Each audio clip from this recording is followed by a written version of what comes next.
Welcome, everyone. Good to see you all. Yeah, nice to be here again. Can you all hear me? Yes, okay. Okay, good. So, let's do a couple of quick announcements, just get those out of the way. So, this week we'll have a meditation on Wednesday, Wednesday the 16th.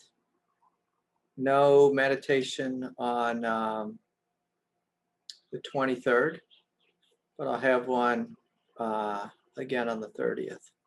Hope that makes sense.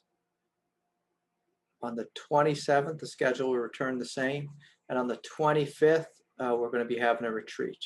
Oh, that's June, if anyone's confused. So I'm traveling right now. I'm on the big island of Hawaii. My wife and little girl made me a lei this morning. My wife's Hawaiian, so she grew up as a little kid making leis with her grandma, dancing hula. So anyways, yeah, it's just nice, really nice to be here with you all again. So let's do this. Let's just close our eyes for a couple minutes. Get settled into our body. Arrive here fully.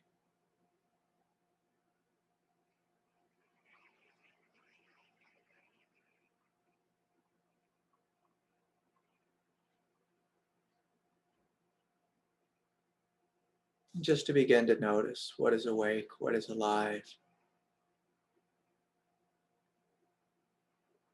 Right here in this moment. So you can pay attention to what you're feeling in your body. You can notice the tone, or the depth of your breath.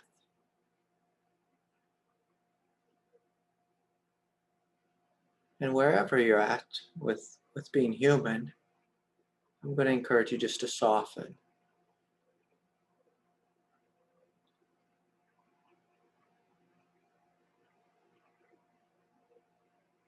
And I want you to imagine not softening like 10% more. But just imagine if you could soften 1,000 times more.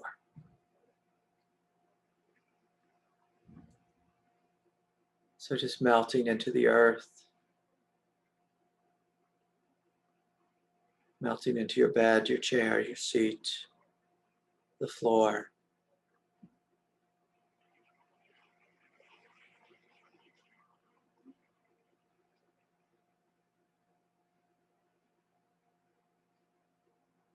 And just noticing how good it feels to melt. How good it feels to melt.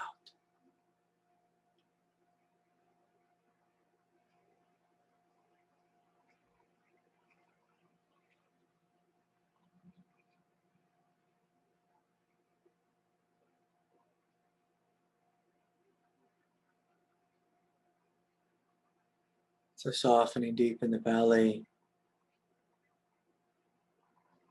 inviting the entire nervous system just to deeply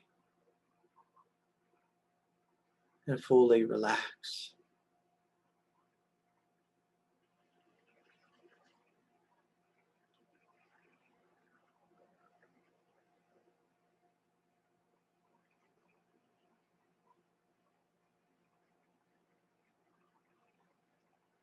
Hearing the sound of silence within you. It's the very fabric of your divine nature.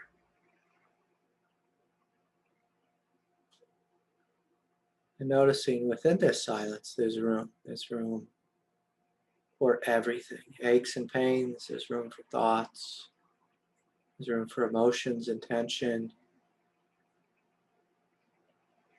There's plenty of room here. Plenty of space.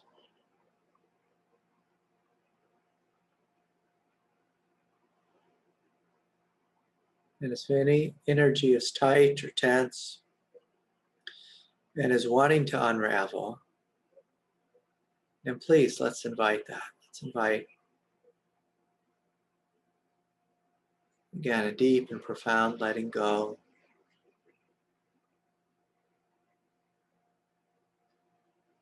A melting.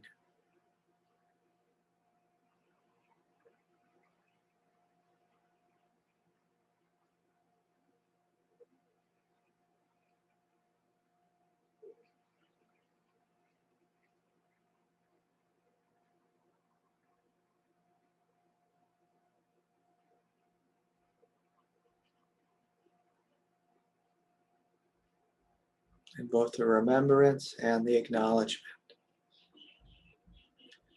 that you are what you've been looking for.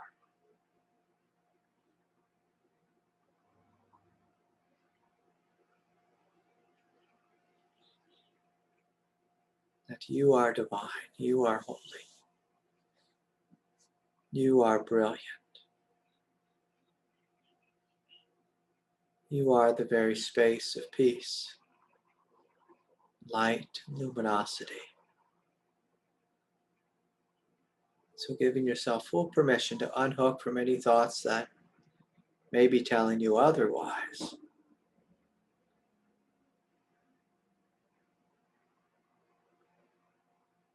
And actually connecting into the direct experience of peace, of spaciousness, of light.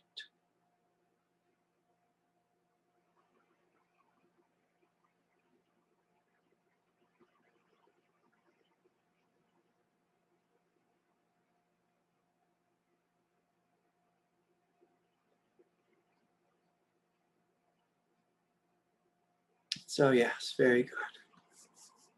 So you can open your eyes if you have them closed. I encourage you either way, eyes opened or closed, to stay directly with your experience. That's what this path is about. You know, earlier today, my wife and I and our little girl, we went to the little town of Kona, and we saw St. Michael's Church. So we saw that Mass was happening, so we hustled in there. And right away we discovered, oh, Mass is in Spanish at this moment in history. But, you know, as we stayed, you know, you could still feel the transmission of grace, of light, even though we had no idea what the priest was saying to the different, you know, people doing the readings. You know, that same light was there. And so it's not so important that, you know, what I say, but rather that we're open to the experience right now and what's coming forward right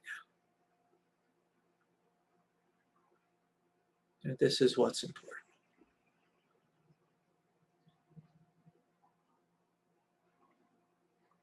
So in a little bit, we'll have time for questions.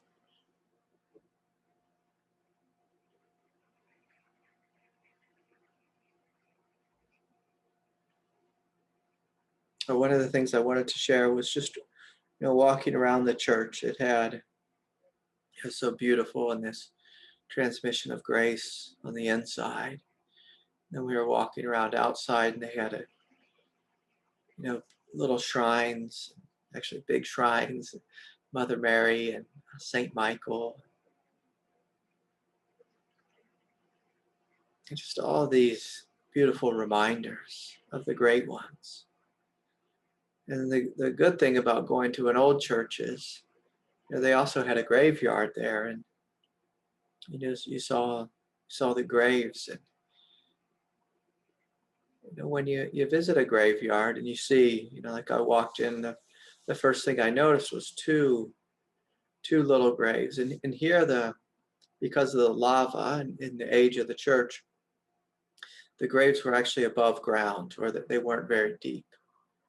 And so, they had these little concrete, like they poured concrete around where the bodies were, because they can't, there's no real soil here. There's very little soil. And so they don't bury you 6 feet under here. They might bury you right on top. But I saw the gravesite of twins. They're just two little twins, and a 6-year-old, a 3-year-old, a 1-year-old, all kinds of old people, of course. And I found someone my age. And it just makes you stop. It makes you think about, the Buddha might have called it the impermanence of life, but I like to think of it as the preciousness of life.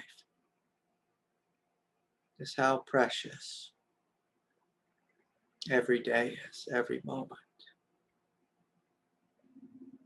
To be alive in this world. And for many of us, life is quite hard, quite challenging, with work and family and relationship and all our internal psychology. But beyond this, there's just an absolute beauty. Absolute beauty. I went to this spot yesterday. We're just kind of meandering around this island and getting to know the place. And we pulled off at the road, and I pulled out the guidebook, and I said, well, what is this place? And it was like a field of just real big, giant, jagged lava with a little trail, and all these wild goats just running everywhere. And then you walk over just to this, gorgeous blue ocean. And I looked in the guidebook and said, what is this place? And it was called the End of the World. The site of some famous Hawaiian tribal battle. And it was just, it was called the End of the World, but just a site of absolute beauty. Of beauty. Depth and beauty.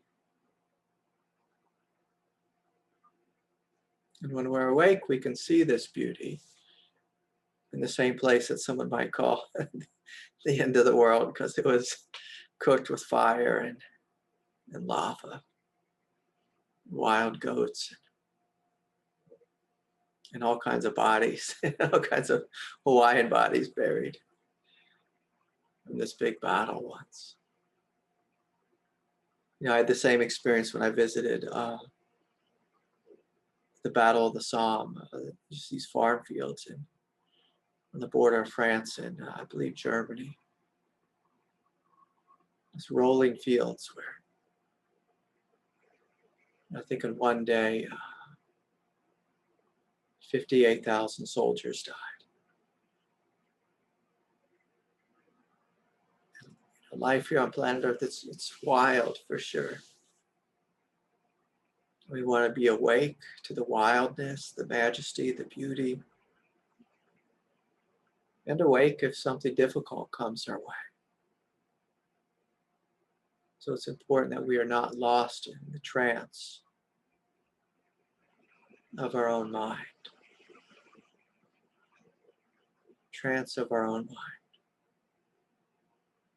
Right about an hour ago, my little girl convinced me to get this Hawaiian shirt, and normally I don't wear things this loud, but I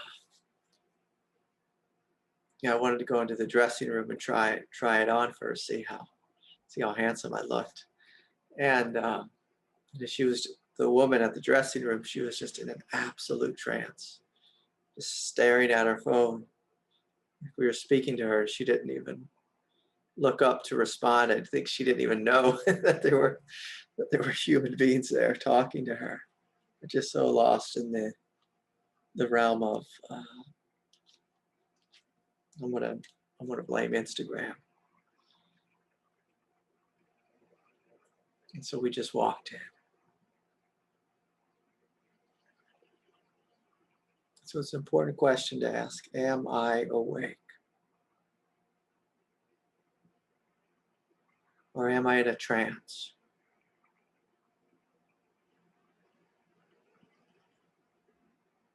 Can I see through the trance that I'm in?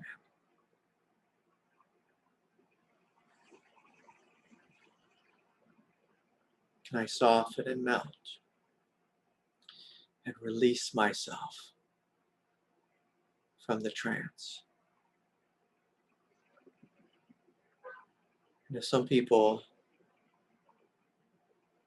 they're really attached to their trance, whether it's attached to being right. Some people are attached to being wrong, which that's always an interesting one. You know, sometimes we get attached to doubt, just doubting everything, or knowing everything.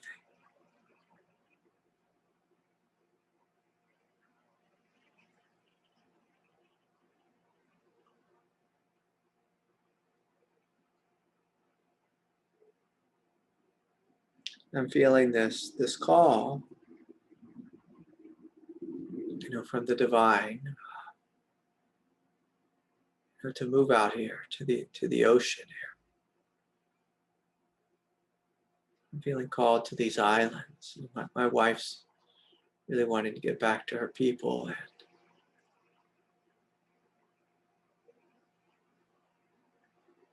and it's ridiculously expensive here. And so I keep looking at God and saying, okay, God, if you want this to happen, then you have to show me the way.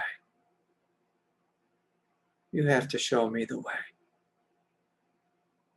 And I did the same thing in Colorado because, you know, I have this habit of living in places that cost too much money. But where I live in Colorado, the housing market was too expensive for us to afford.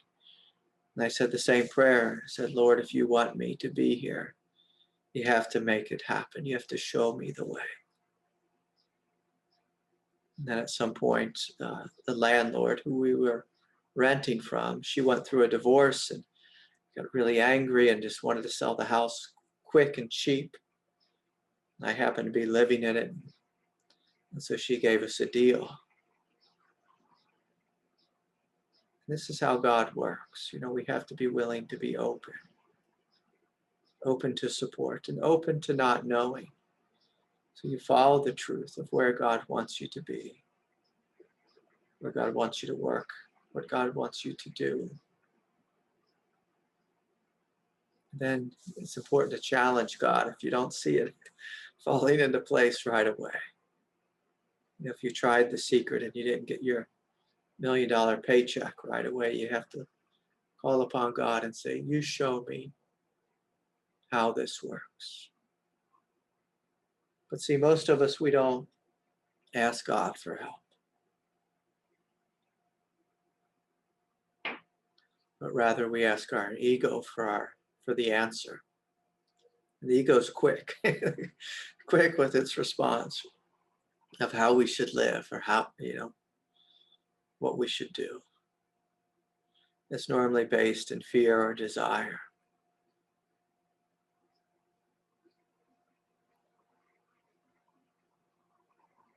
Where the voice of God, if you want to listen to it, you have to be humble. You have to be willing to say, I don't know how this works. But you show me, Lord, you show me. You show me the way forward. You lead me. You're the doer. You are the provider.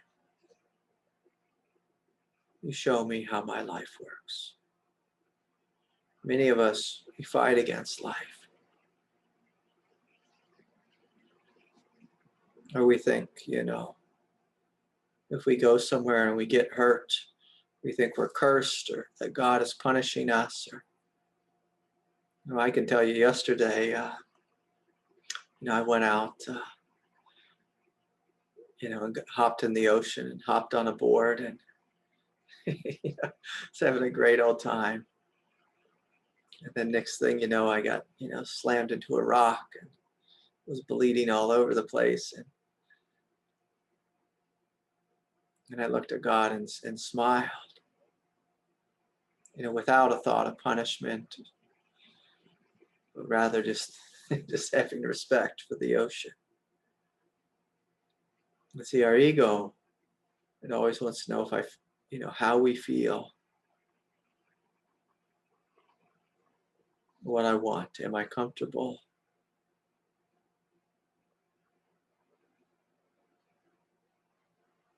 Whereas the truth, it's not always comfortable.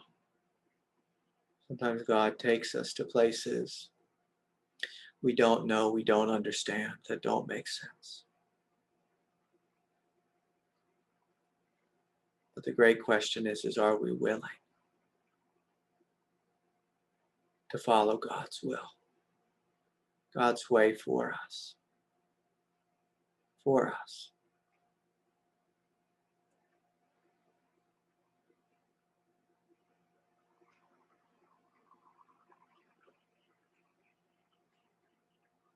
And so anyways, if anyone has a question, I invite those forward. Let me see if, okay, good. Let's see if I can unmute Lynn here. And I just ask if you have a question, just that it's short and it's direct and it's clear. That's helpful for me. And I also welcome questions from those I haven't heard from before. And so let's hear what Lynn has to say. Hi, Lynn, are you here? I'm here. How's my volume? It's great, yeah. Thank you. I'm looking for guidance. It occurred to me to ask you, what are the top 3 things I need to do on this path? And then I thought, no, ask for the top 1 thing. Let's keep it simple for me. Yeah. And if that one thing is going to be, I need to meditate on a daily basis, then I would really appreciate a specific amount of time. Because then I can feel accountable, and then maybe I'll do it. Okay, yeah, that's real simple. Thank you. Yeah, so meditation is good. Anyone on the spiritual path, I'm going to say the should word. Spiritual people don't like the should word. I'm just going to say it loud and clear. Everyone on the spiritual path should meditate. Everyone as a human being, we should meditate. I like to start with an hour a day, every single day, always. so if you look at, well, what do you want? If you want to be awake, if you want to be enlightened, if you want to heal, it's important that you spend time in silence. If you look at, well, what is meditation? Meditation is a time every day for me to be with me, for me to be with God. And a lot of people in the modern spiritual age, they poo-poo meditation. They act like they don't need to do it, that we can all just be Eckhart Tolle or, some great saint who just, woke up in childhood or something. But this is a crazy world we live in, and it moves at enormous speed. And so that's the current life. And then if we just look at our past life, and by that I mean most of us had difficult childhoods, we have abuse or neglect, and our body needs support. Our mind needs support. Our emotional nature needs support in healing. And the human nervous system was designed for tens of thousands of years. It's just the beginning of humanity, so however long that's been. We had great periods in silence. We spent most of our time in silence. And that's how meditation is. It's just being silent, being open, breathing deeply into the body, connecting to the earth, connecting to the heavens, And so, yeah, I like to be real simple with, like, if anyone needs a should with meditation, think about an hour a day. And it's just a rule I made. Like when I first started meditating, I actually started meditating when I was like 14 or 15, just spontaneously. And I just did, 30 minutes, then 45 minutes, and then it just became an hour. And it just continued just every day. And, there was periods where I upped it, to 3-4 hours a day. And eventually what happens is the fabric of one's human consciousness begins just to shift through the practice of meditation into divine consciousness. So your consciousness becomes more expansive, more relaxed, more peaceful, more at ease. And when you begin to feel this shift happening within you, you don't think of meditation as a chore in any way or something you should do. It's more like water. Like the only thing I drink is water. It's like I drink water because water is good, and I crave water. I want water. I'm made of water. And so we want meditation to be like this. You start doing it, and the habit becomes so strong that it reorients you to what you are, and you realize just like you're made of water, you're also made of peace. You're made of light. You're made of love. What most people think they're made of is a strong judgmental critic. Like they think the fabric of my being is criticism, and just egocentricity or something. That's not the fabric of what you are. The fabric of what you are is peace. And if one does not know that you are peace, then spend time in meditation. And please, the practice of meditation, again, I want it just to be experienced more like I've worked really hard my whole life, and now I get to retire. And meditation, it's a retirement from the stress, the chaos, the busyness of life. And it's just a time of unhooking and being with what's here. So unhooking from the outward world, because there's just way too much going on all the time, and hooking into that which is divine and that which is holy.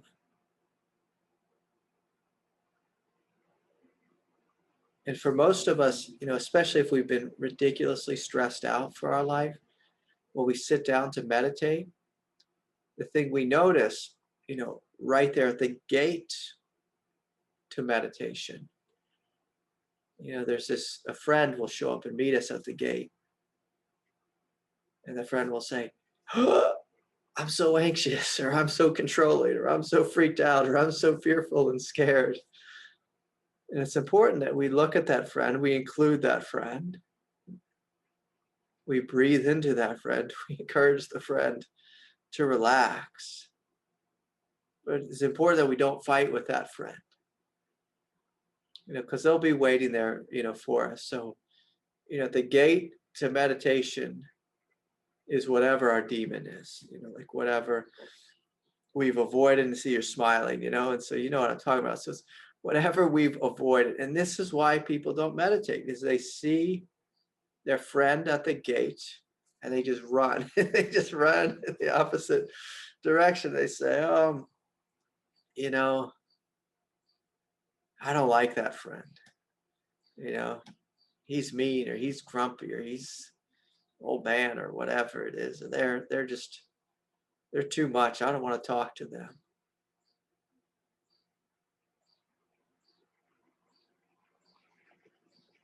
And it's important when you see that friend just to give them lots of space. Lots of space. And, this is one of those things that we have to look at. I heard someone speaking, I remember when it was, a couple of weeks ago. Someone was talking about vacation. Like when you go on vacation, a lot of people, they don't relax the first day, they don't relax the second day, but the third day, there's just something that happens in the body when someone unplugs for 3 days or more, when they just begin to relax. And for many of us, when we begin meditation, it's like this. You know, it's like this, that we need to do it for a little bit before it becomes not a fight, where we're just like, oh yeah. Meditation becomes more like a nap, in the sense that it's restful, it's rejuvenating, you're looking forward to it. You like fighting with a nap is stupid. It's like, if you're tired, you know, lay down. Don't drink more coffee. Lay down if you're tired, and give yourself 20 minutes. And for everyone, you know, I want meditation to be this way, to be, again, like a cool glass of water on a hot summer day. It's like, oh yeah, water. It's so good. Meditation's so good. It's so good. And for people who struggle getting started, it can be helpful to have, you know, some guided meditations that you like. You know, there's a billion of them on YouTube. If you like this lineage, you know, there's plenty on YouTube from this lineage. But then, you know, it's important just to have time in silence to be able to do it on your own. And it's important to have a group, you know, to connect to. And especially if you come to a place like this, where there can be a lot of light, a lot of heat, a lot of energy, it can really speed up the process. And it has its difficulty too, when there's lots of grace, because it's intense. But it's also, you know, like being on retreat. The retreat coming up will be intense. You know, there'll be a power there, a force there. But, you know, for a lot of people, starting with a retreat, it's a really, really good thing, because you develop the habit of meditation. You're open, and many of these channels are cut within your consciousness. It can open up whole new realms of support. So it's not like just the ego meditating, but rather you're connected to true nature, and true nature is connected to the grace of God. And so on retreat, you know, we often cut new pathways. And it's like out here in the big island of Hawaii, it's the newest island. And so that means, you know, in a lot of places, there's not anything growing. It's just fields of lava. And if they're going to put a neighborhood or a road or something in these fields of lava, they get out this big bulldozer. They just like kind of plow through the lava to create a road. And on retreat, it's a lot like that. Like our consciousness is just like all these jagged rocks, you know, human consciousness or egoic consciousness. It's rough in all these different ways. And on retreat, you know, it's like God is driving a bulldozer through us and cutting a channel of love, of light, of peace, and helping us to reorient, literally reorient. And you know, the more I think about it, if we look at like our neural pathways, like in the olden days, we had neural pathways, just, you know, billions of them, trillions of them. We're just wired up for peace because we had so much time in silence. In the modern age, we have no silence. So we have all these pathways that are just like wired into being busy, or drinking, or, you know, smoking this or that, or you're getting in trouble, or I don't know what people do, shopping for new cars, I don't know, you know, desiring things. Because there's just so much information is fed at us constantly. And the path of meditation, it reconnects us to our original nature. And so anyways, good to see you, Lynn. Yeah. One last thing I'll say about meditation is, don't be afraid to also think about like a walking meditation or yoga style, like asana meditation. All of these are healing, all of these are opening. And human beings we're multi-dimensional creatures. We're not just stone Buddhas. So I encourage a stone Buddha practice, of an hour a day. And if that's hard, you can work up to it. But also, like if you're a really anxious person, sometimes it's helpful just to go out and just to walk. And see if you can walk with no thoughts. And being with the sky, being with the birds, being with the ocean, being with the mountains. Just walk and be without thinking.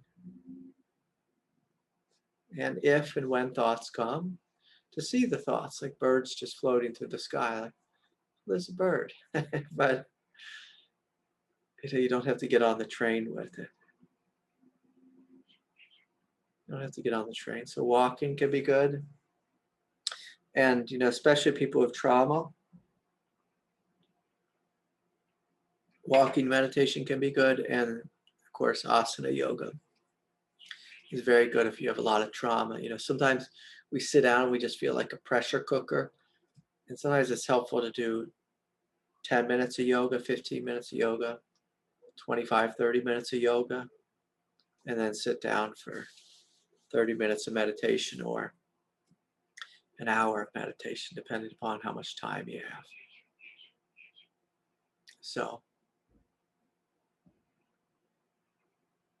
anyways, that was a beautiful question. Okay, let's hear from, let's hear from Justina. Hi, Justina. Hi, Craig. How are you? I'm wonderful, thanks. Yeah. Good. I have a question about God's will. I feel like God is asking me to let go of a certain desire I have, and there's like a lot of grief that comes with it. But when like I follow that desire, it messes me up.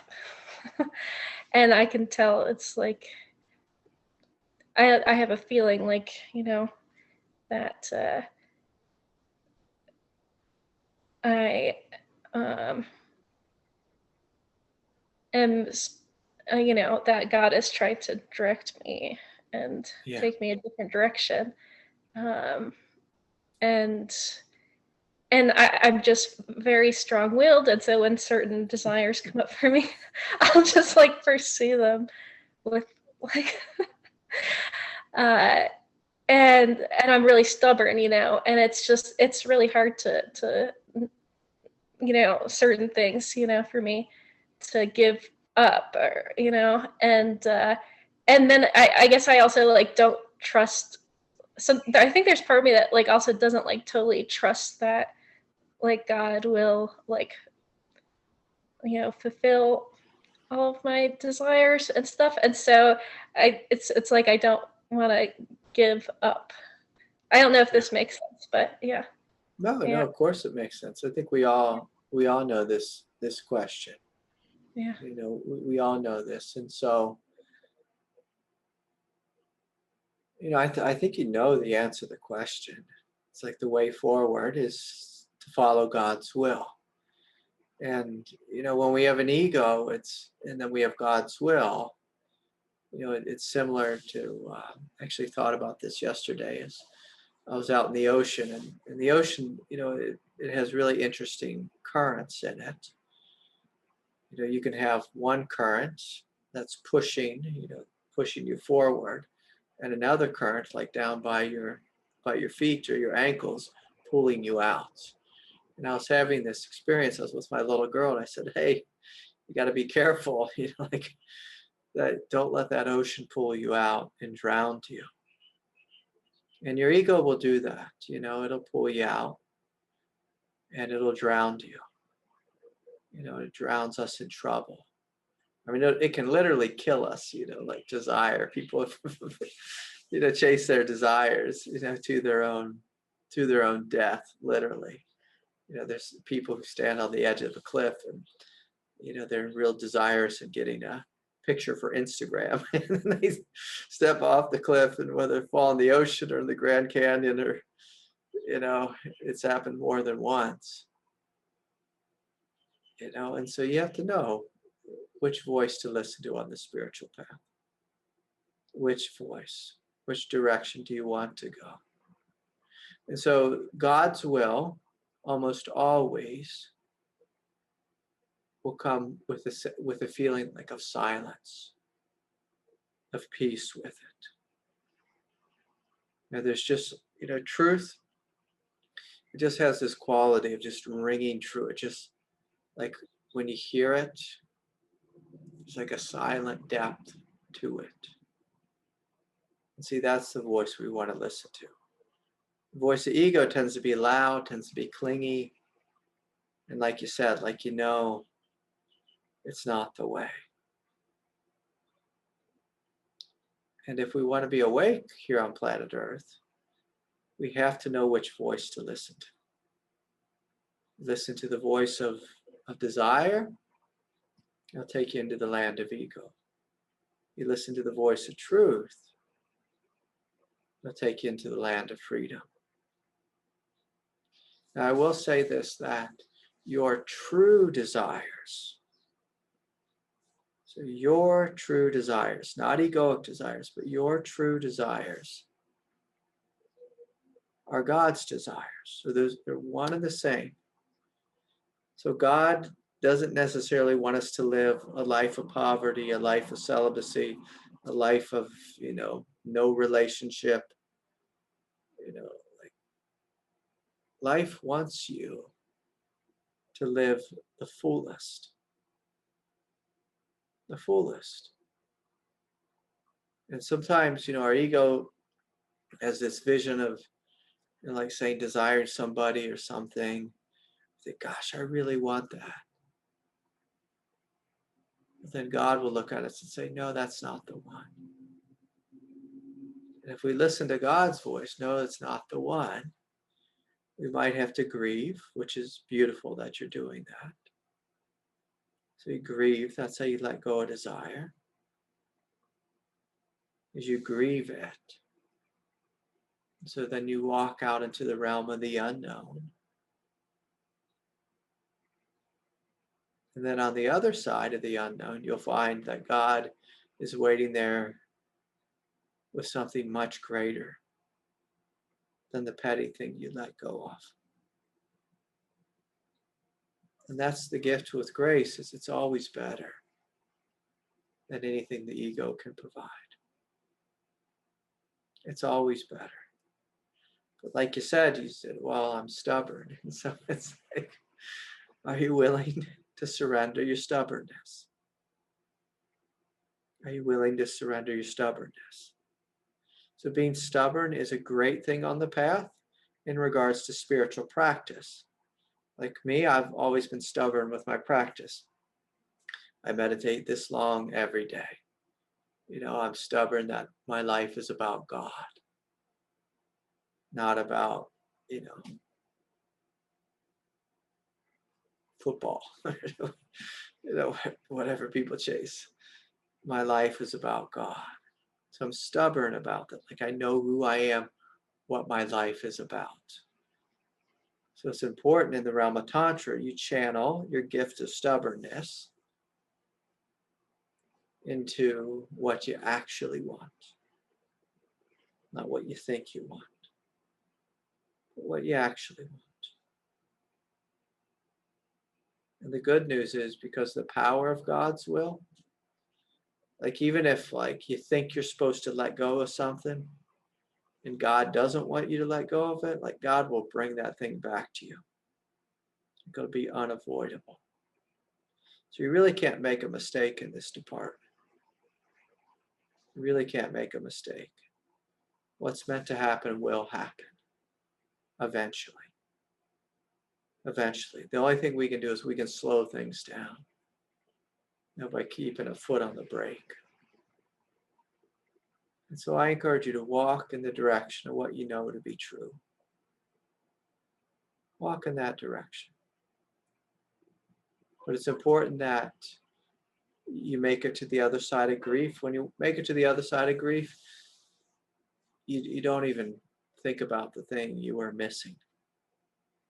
So the other side of the realm of grief is acceptance. There's great peace there, great freedom there. So anyways, I hope that was helpful. Yeah, good to see you. All right, Richard has a question. Let's hear from Richard. Hi, Richard. Hi. Hi, everyone.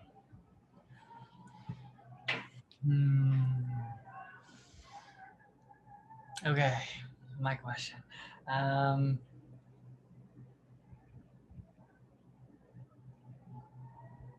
have two of them floating around. I just want to choose one.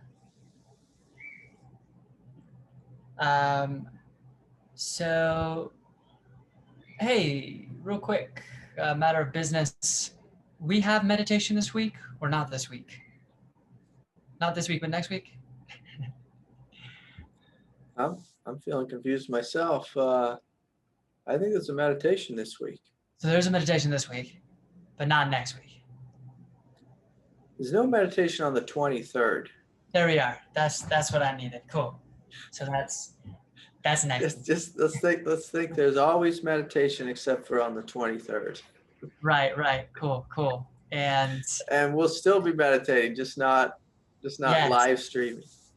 Exactly. And on that note, a few of us got together this last week and meditated together. If you would like to be a part of that, if you would please drop your name in the chat, we will do the same thing on the 23rd. So want to just get an email group together to make it most efficient to send out that Zoom link. So again, just put your email in the chat if you're interested in that, meditating with us next Wednesday. So my question is around teaching, and I have two things to say. So I mean, like being in the role of the, spiritual teacher or teaching in that capacity. Now this really beautiful experience last week where I got to lead some of the meditation, and it was just like, oh, this is so good. It feels so natural. It feels so easy. It just flows. And that was really beautiful. That was really beautiful and empowering. Like, oh, this is easy. This is easy. I don't have to try so much, right? Just be empty and kind of whatever comes. And then another thing happened to me yesterday. I was on the way out of a grocery store check line and got to talking with the person. And one thing led to another, and suddenly they were asking me for spiritual direction, but there was this trance quality to it. Like they were tranced into me for some reason. I don't know why. And there was this kind of like pulling at authority. Does that make sense? In regards to like, perhaps looking for direction from me when they didn't need it. Is that, where it's coming from a part or it's coming from the ego? Did you know the person? No, first time I met them. I mean, it was a nice connection. Don't get me wrong. Yeah. But that's what I mean. Yeah. And I know that trance quality, and because I spend so much time in the, psychological realm, pretty familiar with, right? So I just had that feel, and I could feel that pulling at me, and I like gave a little too much in that regard. And I don't mean spiritual direction. I just mean like direction that she didn't need. Does that make sense?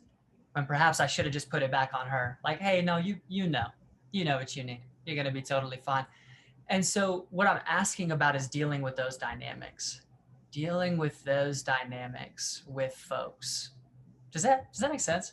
Is that a clear question? Yeah, no, it makes sense. But when you say dealing with those dynamics, Say a little bit more about the word dealing. Navigating them with integrity. Okay, yeah. Yeah. That's fair enough. And then Richard, let me ask just one more thing. In regards to that, the meditation that you guys are getting together on the 23rd, is there a way that you can put it on Facebook too? Just for people to got lost your audio. Just for people to be able to add to it, to be able to connect. I don't know why I lost your ability to unmute you. Will you raise your hand again, Richard?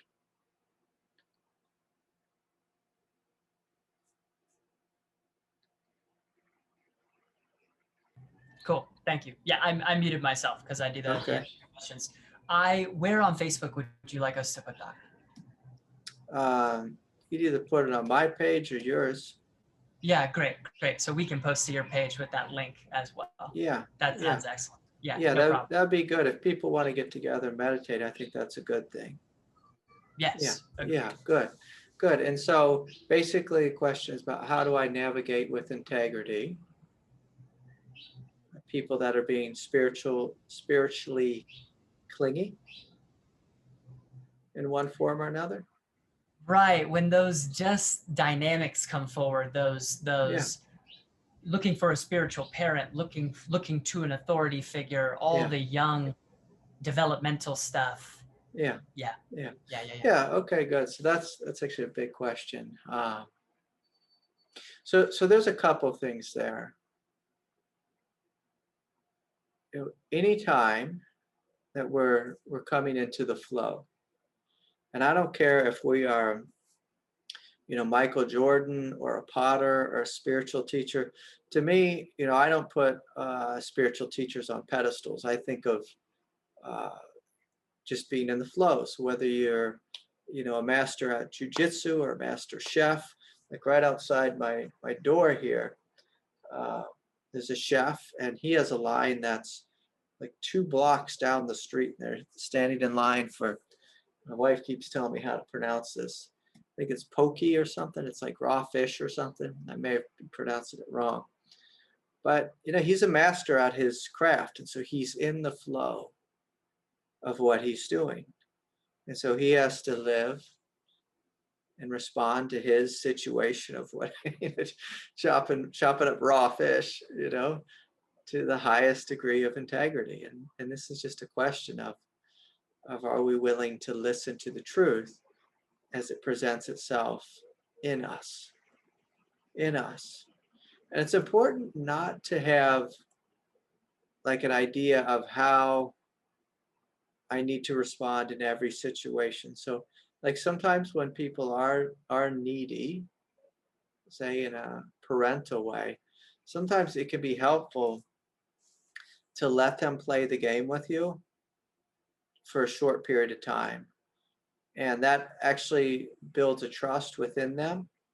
And, after there's, a sense of like rapport and trust, then you start, telling them, or inviting them to take their power back, and so you might feel that intuitively, or you might feel intuitively just like to get out the sword of manjushri and just be like, we're not playing this game. Like, no, like we're not doing this. Like, I'm not, I'm not your guy for that. I'm not Guruji or whatever.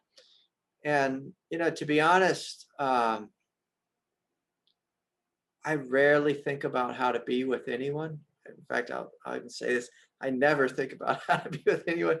I just am open, and then just whatever comes. And sometimes I'm even shocked. Like later I'll walk away and I'll be like, oh my God, like I was really hard on that one person. But, sometimes God wants me to be hard on that one person because they need it. And so it's the willingness to get into the flow and to let God speak through you. So without the filter of ego, and without the filter of superego. And this is where it can get a little dangerous, because this is where you see some spiritual teachers getting in trouble, where they let their own ego take over and do things which are inappropriate with students. So I'm not, like, anything you say to someone, it may be firm, it may be really sweet, but it may be somewhere in between. It may be really dry, but it shouldn't be, it shouldn't be really messy, so like in the intimacy department, of course, we don't want any messiness there, because that's just, that's where most people get in trouble. Most people get in trouble with intimacy, with being overly authoritarian, and then around issues of money. And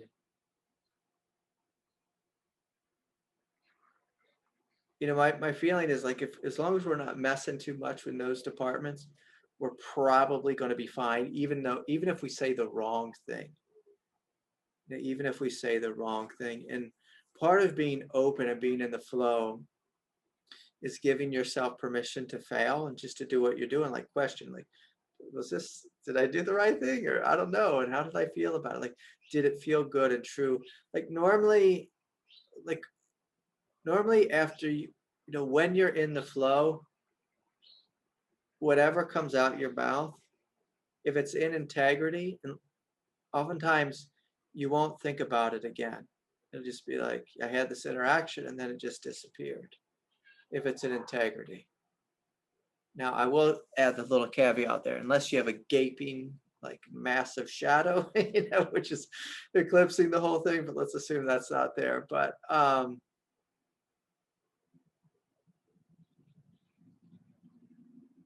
the thing I think that I do is I just feel into people where they're at. Like, there's just this intuitive thing that happens between me and them, just like it happened between them and you. So I'm not even saying like this is some great psychic gift I have. It's like a random person on the street, they will feel into you. And there's something in them connected to you. And you'll find that people will reach out and they'll connect, and they'll share with you. They'll share something with you. And we will all find this on the spiritual path. The more open you are, the more people will share with you. Like, wherever you're at. If you're an open person, people will come up to you, and in 2 minutes, they'll start telling you their whole life story. And, at some point it can be a little bit troublesome if you're just trying to buy groceries, or get in your car or whatever. But, it kind of goes with, it's like par for the course. The more open you are, the more people will share with you. And, the big thing is can we respond from a place of love? But people get confused about love, thinking that love,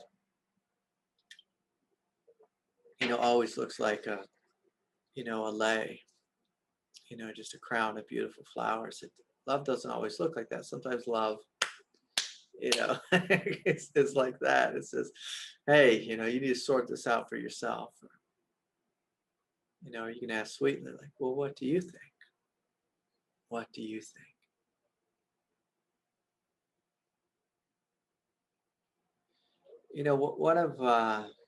One of my colleagues, Miranda McPherson, we were speaking about this, and she was saying that it's important, to allow students to put her up on a pedestal. It's important for them to do that. She said for a period of time, it helps them to respect the teachings, helps them to respect the teacher and take what's happening here seriously. And, when she said that to me, I thought, oh, that's, I could see that makes sense to me. And so in that kind of tradition, there's a little bit of, having someone on a pedestal. For me, I do it a little differently. I don't like there to be any space between us. I don't like there to be, any real hierarchies. So I mean, of course, I'm a teacher here, but I want people just to be able to talk to me. Ivy and I were laughing a little bit. She went and saw a different spiritual teacher, and she was saying something like that. Everyone was so serious when they were talking to the other teacher. And she said, Craig, when I talk to you, I just, it's like she's just talking to her brother or something. And I actually enjoy that kind of connection, where it's just simple. It's just an open door. And so part of it, is also going to be you figuring out who you are and how you want to be with others. There's nothing inherently wrong with the guru model.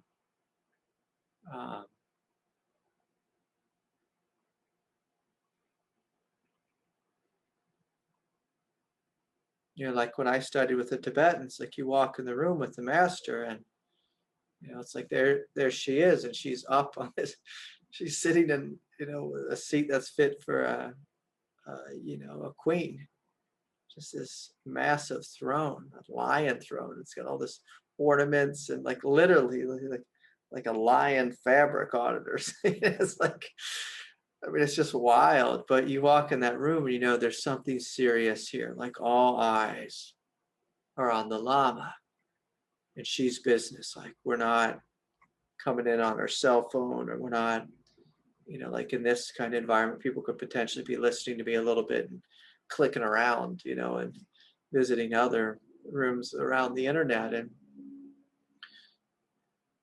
And when a teacher is on a pedestal, in theory, the pedestal, it commands respect and authority. And that's not, again, that's not necessarily bad. Just lets you know, it's like, oh, this is a big deal. What's happening here? What's happening here? And so anyways, I think for you, Richard, is to really figure out, well, how do I want to be, and what feels true to me as I interact with them. And one of the things that's important to remember is when you are open, you feel everything that's happening, say in the students or in the individual you're talking with. And so if someone comes up to you with confusion, you can be in a place of deep integrity. But what you will feel in your body when you're speaking to them is you'll feel confusion. Like you're gonna feel their there-ness, their psychology. And that's something that it's a skill not to get lost in. With codependency, like so say I'm a highly codependent person, another codependent person comes to me and they're filled with confusion. If I'm codependent, the first thing I'm trying to do is like manage their confusion, answer them, in a way that will relax their confusion, or I might even start lying to them, just giving them something that I think will calm them down. And of course, that's just, two egoic trances living together, creating a mess. But when you're awake and confusion walks in, it's like you will see confusion. Like when I look out the window over here, I see a big blue ocean, I see a big sky, but in the sky there's going to be clouds, and sometimes there's going to be rain, sometimes there's going to be wind. And so that wind and that rain, the confusion is going to blow through your consciousness. And what's important is that you stay still. And maybe staying still is the wrong word, but that you're rooted in stillness. And I'll say this a lot of times when I meet with people, it's very uncomfortable for me because I feel them inside of me. because I feel what's going on in them, and I feel the chaos of it, or the difficulty, or the anxiety of it. But it's my job just to be the space. And sometimes it's not even like the answer or the words, like I was saying earlier. It's just being the space. You just let the thing unravel. And, you know, one of the things I've learned is a lot of times if you just be the space, whether you humanly say the right thing or the wrong thing is irrelevant. At the very space of your nature, or nature itself, is healing for the person. Sometimes people come, they're just like, ah, you know, with the craziness of life. And, you know, I'll say one thing, and then I'll say another thing, then I'll say a third thing. And I don't know if any of it's getting through. I don't know if any of it's the right thing. But then afterwards, you know, they might be like, oh, thank you so much. Like, feel so much better. I'm like, I don't know what said that was helpful there, but you know, it was just that there was space for them to just, you know, just to trip over themselves and to be held and to be held. And you know, the last thing I'll say is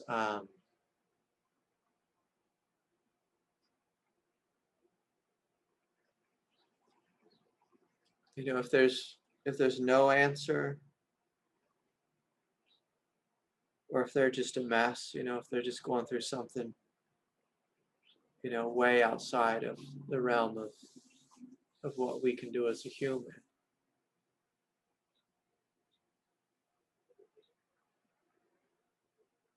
You know, I often just give them to God. Just give them to God. And in fact, you know, that's really how I start my day, is with that prayer of, Lord, will you just take care of all of them? And that's really good, especially, you know, in the beginning when we're becoming anything. And again, I don't care if you're a spiritual teacher or race car driver.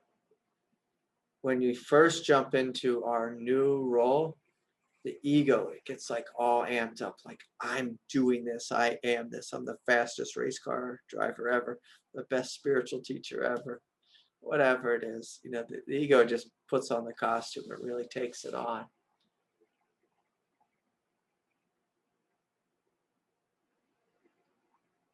But when you have a prayer of like, Lord, you speak through me, Lord, you act through me, Lord, you be through me, Lord, you hold them all, you hold this world. You hold me, you hold them, you hold us. Like when we live in this type of way, then we're less likely to be tricked by, you know, like I'm a healer. You know, like a lot of, it's because I've lived with chronic back pain. I've visited so many different healers, and you know, I know it right away when I walk into their office, and they think, when the healer thinks that they are the healer, and the truth is God's the healer. They're just holding space. I don't care if they're doing chiropractics or touching your third eye or giving you Shakti pot or whatever it is. Like, it's God doing it. They're just holding space. And, you know, anytime we step into whatever role it is, it's important for us to know that God is the doer, the savior, the end all be all. And we may be a conduit, but a conduit's a humble thing. The best conduits are humble, you know, because they're open. They're just open. They let, you know, good conduit lets flow through whatever it's supposed to flow through. So anyways, hope there was something in there for you. Yeah, good to see you, Richard. And thanks for stepping forward and offering a little group for people wanting to sit, I think that's beautiful.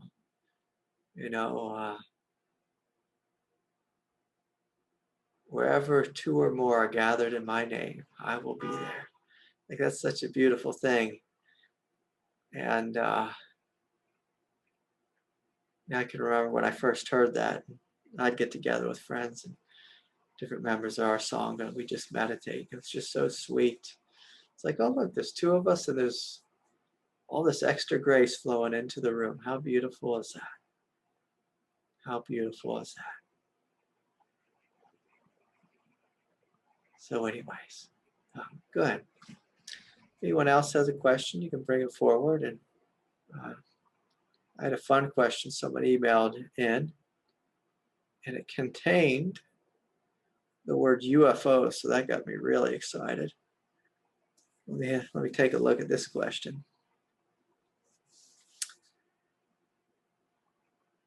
Hi, Craig. Spiritual people are saying that humans are in a process of spiritual ascension, that we are now evolving fast, which allows awakening to new levels of awareness and abilities. Divine energies are increasing and darkness is being purged. Also, that UFOs and aliens are here waiting for us to wake up to our divinity. Are these energies of ascension something you experience? How can we help ourselves in spiritual evolution? Yeah, that's fun, huh? So, there's this word ascension, and, it almost seems like it's a really new word, like a new idea, new concept.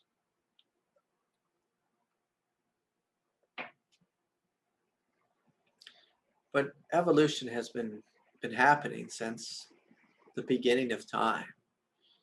So are we ascending? Yes. Are we growing? Yes. And the path of integral yoga, which started by Sri Aurobindo, that's one of the things that he and the mother were focusing on, was this experience of evolving our humanity into the realm of divinity. And is evolution happening faster than it's ever happened before? Yeah, my God, it is. I mean, look out at the world. I mean, if you look back, like where I was yesterday, at this little spot, in the Hawaiian Islands, called the end of the world. There were bloody battles taking place, probably, in the last 400 years, where people were beating each other with clubs. And so, yeah, our world's evolving quickly. It's moving so fast at a pace that most of us, we can't keep up with. Yeah, so evolution has happened. The UFOs, yeah, they're out there. They are among us. They're among us. What they're waiting to do with us, that's to be seen. I'm really hopeful. I'm really hopeful, but it appears they're flying. They've been flying. Like when I was a little kid, I think I told this story before, but I go to the library, and we didn't have the internet when I was a kid, but we'd go to the library and you get these books on the UFOs and the ones that would go underwater, and thought as fantasy, but now we're knowing it's reality. Our Navy's been busy chasing them and has them on radar, and it has videos of them. And so, if you look out at, UFOs and the, just the alien species, they're just cultures that are, way beyond us, showing us what's possible. And the beautiful thing that they are doing is they're coming and they're floating around our warships, but they're not fighting with us. They're not destroying us. They're not taking us over like, how our human egoic mind is so fight or flight based, so animalistic based, so tribally based. But these folks are coming and they're You know, they're just kind of buzzing around us, just checking us out, seeing what's happening. You know, who knows if they're making contact or not, but you know, if anything, they're showing us there's a different way to live besides imperialism, besides conquering. But there's another way to live. There's another way to be. And, you know, our world, we have this great choice to make. And it all comes down to this question Justina asked us, well, which voice are we going to listen to? Are we going to listen to the voice of desire, the voice of fight or flight? Or are we going to listen to the voice of truth? So if we want to do anything to help the world evolve, we listen to the voice of truth. We choose that which is higher, and we surrender that which is lower. And that's, you know, the biggest part of the spiritual path is listening to that which is higher and letting go of that which is lower. And so I'll ask you, if no one else has a question, you know, just to close your eyes and to feel into your own body, your own nervous system.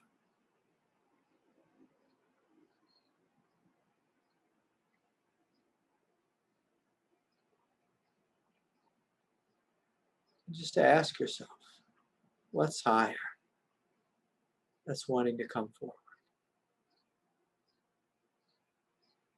And what's lower that's veiling you?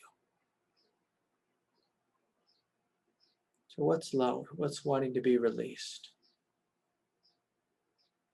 What's wanting to be surrendered or needing to be surrendered?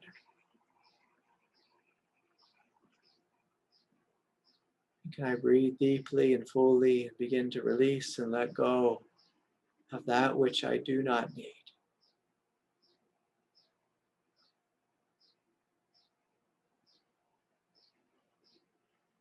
And inviting this light, this love, this immensity to flow in you, to flow through you.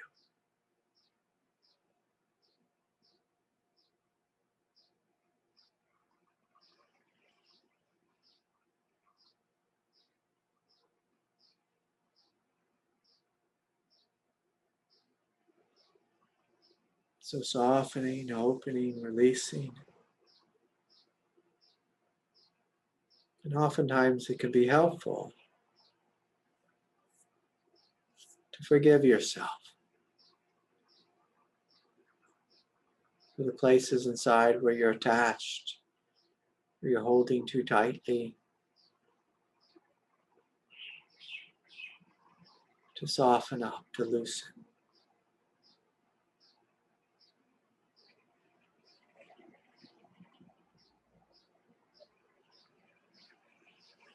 Whatever it is you've held on to, whether it's addiction, struggle, or pain, or heartache, just to give yourself full permission, just to let it melt.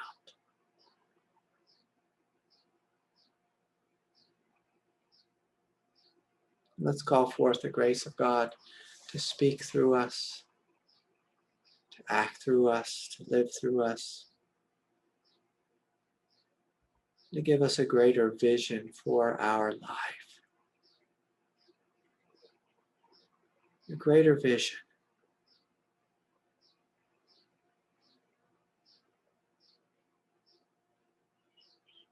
The ego takes the back seat.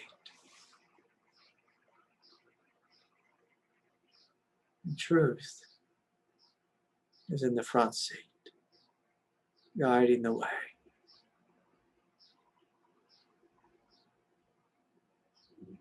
And so the great question is are you willing to listen to the truth, to follow the truth?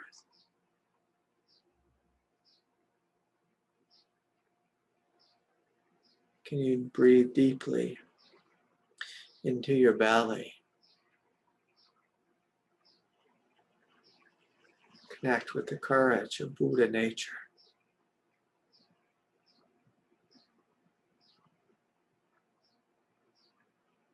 To stand more fully in the truth. Become established here.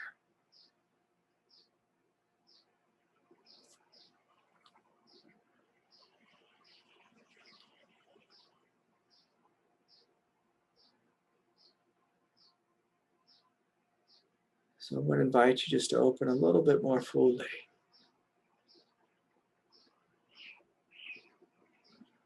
As God has a special gift of grace for you in this moment. You open your crown chakra.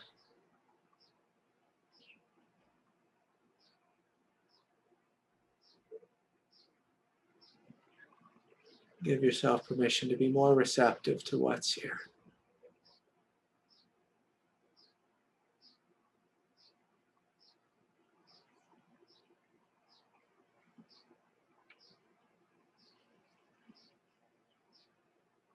As you breathe, as you feel, as you open.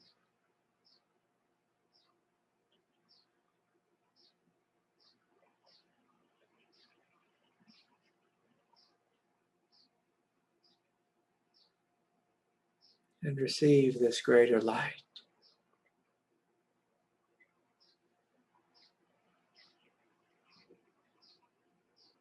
It's wanting to flow into you and to awaken you more fully.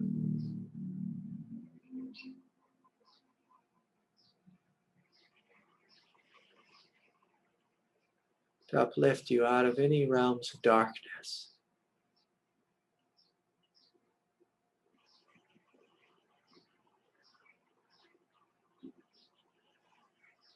Rather to lift you into the land of the holy.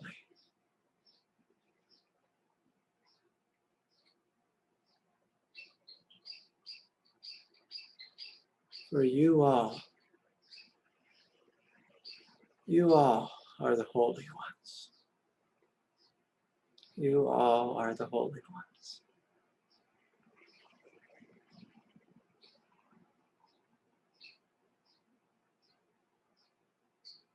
And so nice to be here with you all. I encourage you to continue opening. I wish you could smell this beautiful lei that my wife and my little girl made. They just walked down the street and just, picked up flowers that had fallen off trees.